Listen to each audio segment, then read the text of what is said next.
a gente vai passar pela compreensão e pela intervenção psicoterápica. Por que eu quis fazer esse curso? De onde que surgiu a ideia? Desde o começo da minha atuação, eu venho me deparando com muitos casos de relato de abuso sexual. E na grande maioria, se não todas as vezes, pelo menos para mim, ele não vem como uma demanda principal, né? O pessoal não chega falando, olha, eu sofri um abuso e é por isso que eu tô aqui. Ele aparece ao longo dos encontros, ele aparece ao longo da psicoterapia. E aí eu percebi que, como algumas de vocês falaram, né? A gente não vê muito disso na graduação, a gente não vê muito a prática, o passo a passo. E aí eu fui no feeling, eu fui me virando para ver o que eu conseguia fazer com a minha experiência na hora e fui organizando algumas coisas que me ajudaram. Nas supervisões também aparece, apesar de eu não atender crianças, a maioria das minhas supervisionandas hoje atende crianças, e é muito comum o caso de abuso sexual infantil, muito comum. Então, isso foi mais um dos motivos que me fez pensar que seria importante organizar, né? Daí surgiu a minha necessidade pessoal mesmo, tanto enquanto psicóloga quanto supervisora, de organizar um conteúdo, né? Porque a gente lê aqui, lê um capítulo ali, lê um artigo lá, e eu sou uma pessoa muito prática. Eu gosto muito de que alguém me conte, que alguém troque ideias comigo. Eu gosto de cursos por conta disso. Eu achei que seria muito legal compartilhar com quem passa por momentos que eu passei também. Então, ele surgiu mais ou menos por aí. O que eu, Amanda, espero do encontro de hoje é dar uma luz para vocês. É dar um norte, dar um direcionamento. Porque às vezes a gente se vê muito no escuro, né? Quando vem um caso assim, o que eu faço primeiro? Como que eu abordo, como que eu lido com a questão X ou Y. Então, eu espero que dê uma clareada nas ideias. A ideia não é ninguém sair expert no assunto, até porque é um encontro de poucas horas, mas que vocês possam saber onde ir, saber o que pesquisar, saber por onde começar. Então, afinal, o que é o abuso sexual? O abuso sexual é qualquer ato sexual ou tentativa de obter ato sexual por meio de violência ou coação. A coação é o constrangimento de alguém, né, seja psicológico, seja físico, a manipulação, para que realize algum ato que inicialmente a pessoa não queria realizar. Então, forçar, enfim, forçar a barra, encher o saco, também já conta como um tipo de abuso sexual. Os tipos que acontecem são de contato físico íntimo, com penetrações, seja genital ou anal, carícias íntimas ou sexo oral, que geralmente é o que a gente conhece como abuso sexual, mas o assédio também, a perturbação, né, comentários sexuais, comentários diretamente para a vítima já enquadram como um tipo de abuso sexual. O exibicionismo, quando esse abusador ele mostra partes íntimas para a vítima, se mostra em momentos íntimos para essa vítima, né, forçado, no caso, sim, que a pessoa tem esse interesse. O voyeurismo, que é a observação da pessoa em momentos íntimos, então isso também é um tipo de abuso sexual, e até exposição a material pornográfico, né? Então, vídeos, até compartilhamentos nas redes sociais, mensagens privadas com conteúdo pornográfico, isso é uma forma também de abuso sexual, uma forma de assédio. O que envolve o abuso sexual? Sempre vai haver a desigualdade e o poder. Não interessa o tipo de poder ou de desigualdade, sempre vai haver uma relação dessa forma. Pode ser idade, pode ser posição social, pode ser gênero, pode ser posição na família, se tratando de casos de abuso intrafamiliar. Porque mesmo que sejam relações que parecem que são muito iguais, em qualquer relação que a gente está no mundo, existe uma forma de poder. Né? Tem lá o tal do Michel Foucault, que falou sobre a microfísica do poder. Realmente, em qualquer relação, alguém vai ter poder sobre a outra, em algum sentido, em algum ponto. E nas situações de abuso sexual, o poder ele fica mais claro. Então, pode ser o gênero, os homens ainda na sociedade de hoje detêm um poder sobre as mulheres, né, por conta de todo o nosso desenvolvimento nessa sociedade. A idade, uma pessoa mais velha, principalmente se tratando de crianças, né? O poder que a idade estabelece ali é que a criança ela sente que não tem voz, os adultos estão sempre certos, então esse poder da idade é muito forte. A posição social, por exemplo, alguém que tem um cargo de confiança na empresa com realizar um abuso com algum subordinado, enfim. Há sempre, em algum ponto, desigualdade e poder sobre essa vítima. E há a coação ou sedução da vítima. Então, pode ser tanto realizado com violência, forçado, né, uma coisa que fique muito clara, quanto a parte da sedução, que é algo que muitas vezes confunde a própria vítima, incluindo adultos também, né, porque é um assunto que é novo, a gente Não é novo porque na sociedade existe há muito tempo o abuso, né? Mas se fala pouco, se fala recentemente sobre esse assunto. Então, muitas vezes é difícil da vítima identificar que sofreu um abuso, porque ela foi seduzida para estar nesse espaço, né? Uma relação ali de sedução, de pode confiar em mim, eu gosto muito de você, você é muito especial, e aí faz todo um movimento de seduzir essa vítima para realizar o ato de abuso. Então, é importante a gente estar atento para essas duas coisas, principalmente no consultório, porque às vezes o paciente chega contando uma história de amor, de romance, e quando a gente percebe nas minúcias, é uma história de abuso, de relação abusiva, então a gente precisa ficar atento a isso também. Pode estar associado também a outras condições. Que condições são essas? A violência psicológica e a violência física. E isso pode ser tanto com relação ao abusador, quanto à família, ao contexto onde essa vítima vive. Então, o abusador ele pode fazer essa manipulação psicológica, essa violência, essa humilhação com relação à vítima, agressão física, no próprio ato ou na dinâmica de abuso que ele tem. Ou pode acontecer o contrário, ser uma criança, um adolescente, um adulto, que está vivendo em um contexto que sofre em casa de violência psicológica, de humilhações, de violência física, e o abusador ele surge como um herói muitas vezes, né? Alguém que vem de fora, em outra condição social, e pode oferecer algo que essa vítima não tem. Então, por conta disso, é um fator de vulnerabilidade também. A negligência, né? Um sujeito que se sente negligenciado, ele vai estar mais aberto a quem ofereça qualquer forma de atenção, de afeto, inclusive vindo de um abusador que seduz, né? Que tem esse poder. E a vulnerabilidade social e econômica. Então, pessoas que têm menos condições às necessidades básicas e menos condições financeiras também estão mais suscetíveis ao abuso, porque alguém que vem de fora dá a sensação de que pode oferecer algo, mesmo que não prometa. E realmente, às vezes, acontece de não prometer, mas ele dá a sensação de que pode oferecer salvação. Então, nesse caso, as vulnerabilidades também são fatores que podem estar ligados ao abuso. No Brasil, como ocorre a violência sexual? Eu trouxe alguns dados de notificações das violências sexuais ocorridas aqui no Brasil.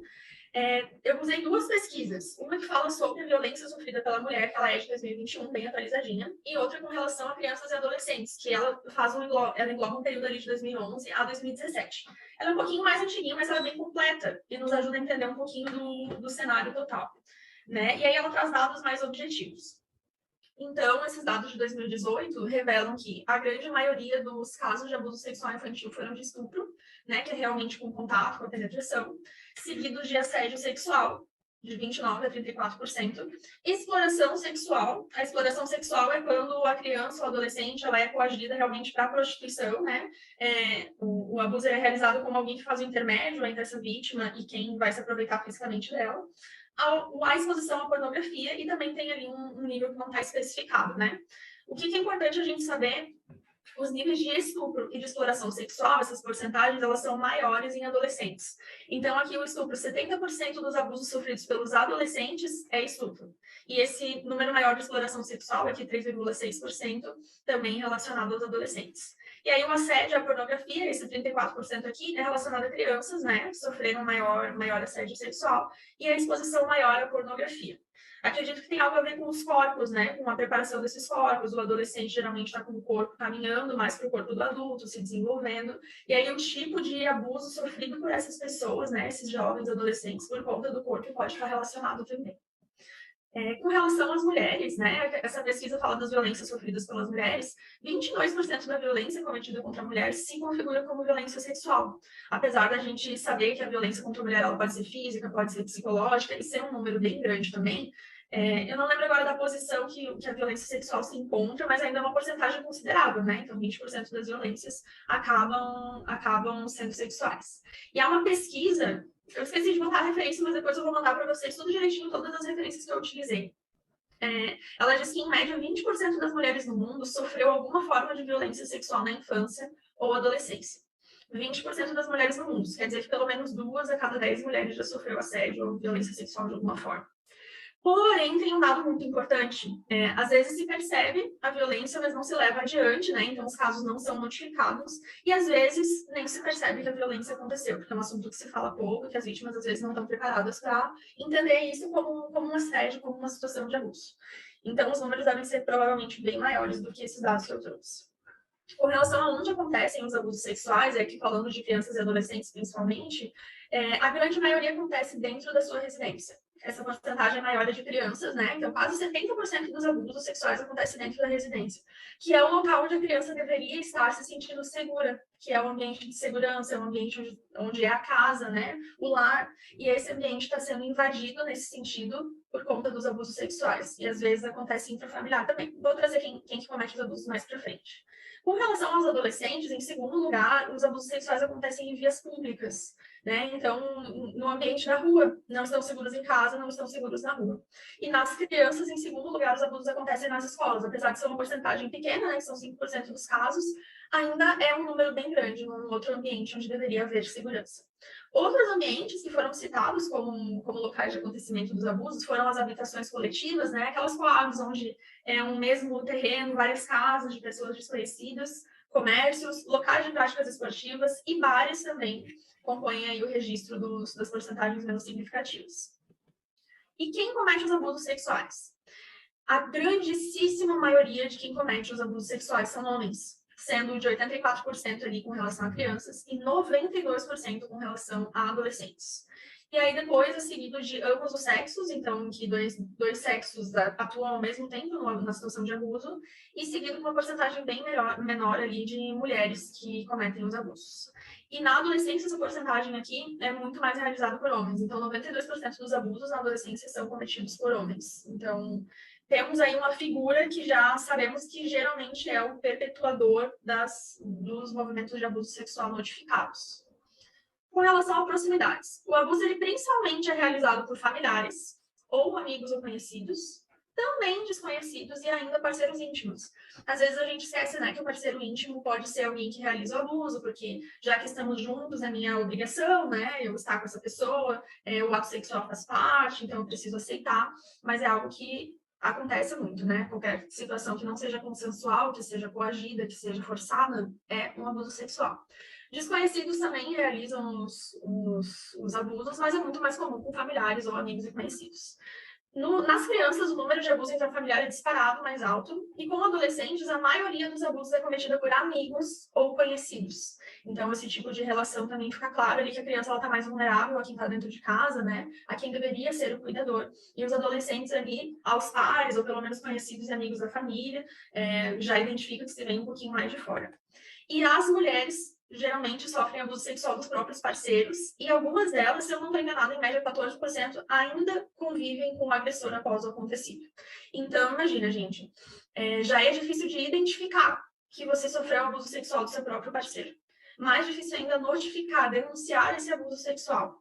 Então, eu imagino que o número de mulheres que sofreu esse abuso dentro de casa é ainda muito maior e que continua vivendo com o parceiro, provavelmente maior ainda, mas esses são os dados que a gente tem, né? De que, enfim, que elas notificaram para o governo brasileiro. Esses dados são da justiça, se não estou enganado. Com relação à relação do abusador com a vítima, como eu disse antes, é sempre de poder psicológico ou físico, pode ser forçada por sedução ou coação, como eu falei antes, mas geralmente as relações são de confiança e afeto.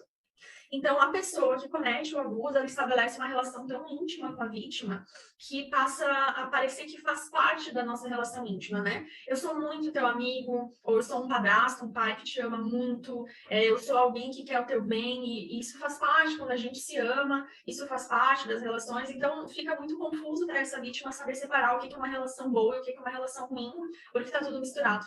Né? Então, essa relação de confiança e afeto é muito comum. Tanto que o maior número de abusadores ou é familiar ou é um amigo ou conhecido da vítima, né? Então, se percebe aí que o perigo está perto, infelizmente, né? Enquanto se estabelecem relações que a gente não sabe separar o que é saudável e o que não é.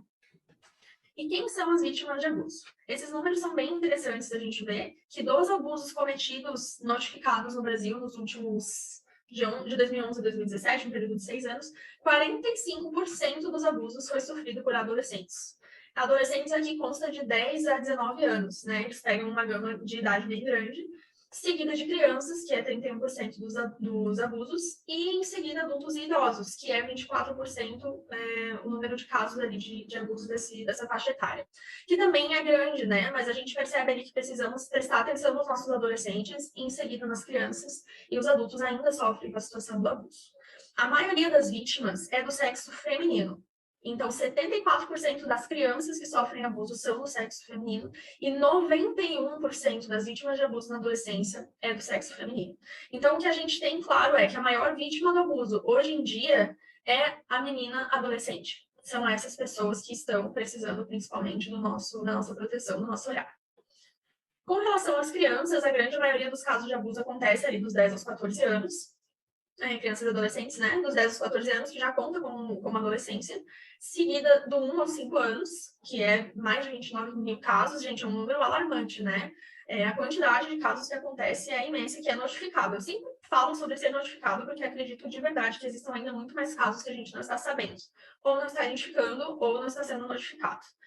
Seguido, então, de adolescentes de 15 a 19 anos, e a população ali de 6 aos 9 anos é a que menos sofre com casos de abuso sexual. Mas ainda os números são gigantes, né? 25.600 e poucos casos nesse período de 6 anos, é bastante. Com relação às mulheres vítimas de abuso sexual, de todo o montante de mulheres, olha que interessante essa informação aqui, guardem essa informação. As mulheres de 16 a 29 anos configuram 32% dos casos de abuso sexual notificados, seguido das mulheres de 30 a 39 anos e 40 a 49, com 21%. A faixa dos 50 representa 20% e 60 anos ou mais representa 15%. O que acontece? Que são as mulheres mais jovens que estão sofrendo mais com os casos de abuso sexual. E aí, a teoria é de que essas mulheres elas estão mais conscientes do seu abuso. Elas estão mais conscientes de que podem notificar, de que podem levar adiante, de identificar o abuso acontecendo e de saber que pode fazer algo com isso.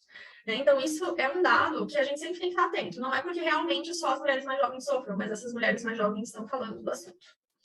Com relação à escolaridade, segue um padrão bem semelhante. 18% das mulheres que notificaram serem vítimas de abuso sexual tiveram até o ensino fundamental incompleto, depois seguidas de ensino fundamental completo, ensino médio completo e ensino superior incompleto ou mais, representa um número bem maior ali de mulheres que notificou o abuso. O que isso quer dizer, gente? Isso quer dizer que as mulheres mais jovens estão mais conscientes do assunto e que a instrução, a escolaridade acaba fazendo bastante diferença na identificação e em levar adiante as relações de abuso sexual. Né? Porque é algo que está acontecendo. Quanto mais se sabe sobre o assunto, quanto mais se lida com o assunto, mais fácil da gente evitar que aconteça mais vezes ou com novas pessoas, para que a gente realmente tenha atenção para esse lugar. As características sociais das vítimas de abuso. Um dado bem importante, gente, é que a maioria das vítimas de abuso é composta por pessoas negras. Seja nos adolescentes, seja nas crianças, sejam as mulheres. A grande maioria das vítimas é composta por pessoas negras, seguido de pessoas brancas e bem depois ali pessoas amarelas ou indígenas. Isso é um indicador importante da vulnerabilidade dessa parcela da população, né? Que está geralmente envolvida com as características de vulnerabilidade social, vulnerabilidade econômica, abandono total, né? Abandono do menor, o abandono do sujeito, que às vezes pode ser adulto também. Negligência, não foi abandonado, mas ainda não está recebendo todas as necessidades básicas. Responsáveis usuários de droga abrem um espaço muito grande, realmente, para que os filhos sejam vítimas, né? Do abuso sexual. Vítimas com deficiência física ou intelectual, gente. Os números também voltam ali por 10% dos abusos sofrido por crianças e adolescentes com deficiência física ou intelectual. São pessoas que têm menos voz para se defender, né? Às vezes nem a condição física, às vezes nem a voz. Claro que a criança e o adolescente também, eles envolvem né, sentir que tem menos voz, mas nessas pessoas em específico configura em média de 10%. E a carência afetiva.